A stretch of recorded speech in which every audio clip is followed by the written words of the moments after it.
এটা হলো একটা 10 টাকা দামের চিপ, আর এটা হলো একটা ফ্রিজ। দেখা যাক 24 ঘন্টা পর কি হয়। The next day.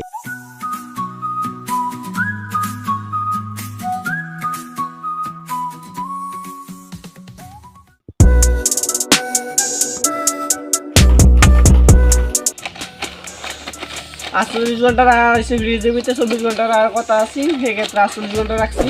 এখন দেখা যাক চিপসের ভিতরে কি আছে। বেশি কিছু হয়েছে না, সবাইকের মতো হাওয়ার একটু মেয়ে থাকে গাইস।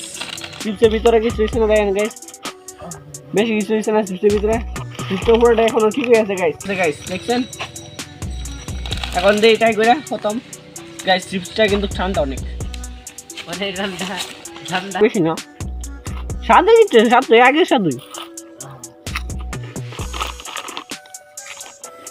আগের স্বাদই।